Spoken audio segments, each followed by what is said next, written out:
Hi guys! Welcome back to my YouTube channel and I'm Sarah Jane Semik and for today's video. So for today's video, ang topic natin ngayon is paano daw kung nakalimutan ang username pero nasa iyo pa yung number. So kung gusto mong malaman kung paano yan, keep on watching and kung bago pa lang sa aking channel, huwag mo kalimutang mag-like and subscribe and click mo yung bell para updated ka na nga sa mga video na i-upload natin. And simulan natin agad pagkatapos ng aking intro.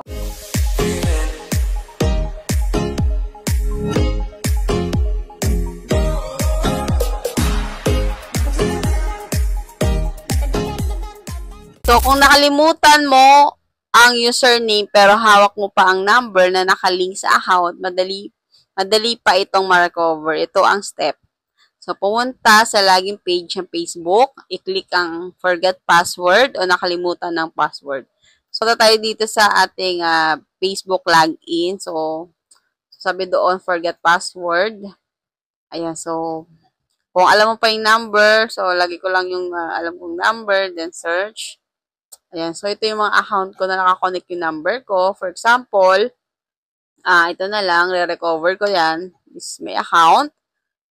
Then, ayan, mag-send ng code doon sa ating ni-register na number. So, click natin, try natin. Ayan.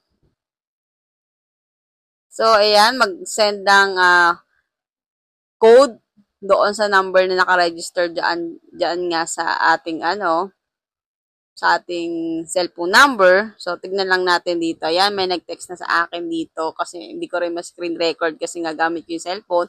Pero may nag-text sa atin. So, wait lang natin. Lagay ko na yung code na nag-text sa atin. So, continue. Then, ito, pwede ka nang panibagong password dito. So, choose a new password. Create a new password that is at least 6 character long. A strong password. Yan. So, gagawa na ako dito ng password. So, for example lang to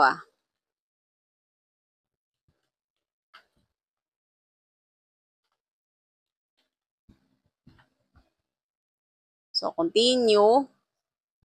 And ito na yung ating account na kung alam nyo naman yung number nyo, so madali lang yun kung alam nyo yung number. Ayan doon. So, ito yung account natin. Save natin. Tapos, log out. Stay log in. So, continue lang natin.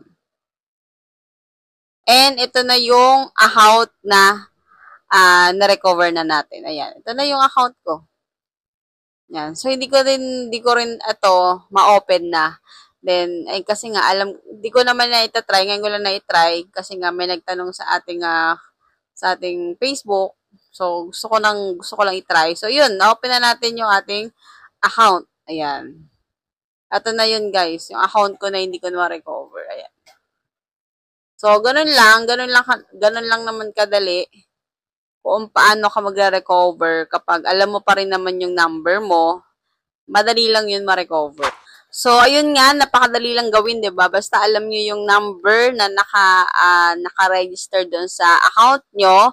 So, yun lang yung gagawin nyo, yung ginawa nating tutorial ngayon. And kung may iba pa kayong tanong na pwede nating sagutin, mag-comment ka lang sa ating comment section at pwede mo tong i-share sa mga kakilala mo na ganito rin yung problema ng kanilang account, pero alam nila yung kanilang mga number. So, napakadali lang naman gawin yan, di ba? Ang pinakamahirap lang gawin, na hindi mo alam yung username and yung number doon sa account mo. Tapos, hindi na, wala ka ng, yung dati mong device na ginagamit doon sa pag-open ng inyong account is wala na, at all, yan, mahirap na rin po i-recover yan. And may ginawa na rin po akong tutorial regarding po dyan. So, tignan nyo na lang po sa ating YouTube channel. And that's all for today's video. Huwag mo kalimutang mag-like and subscribe. I-click mo yung bell para updated ka na nga sa mga video na i-upload natin. And see you next video. Bye!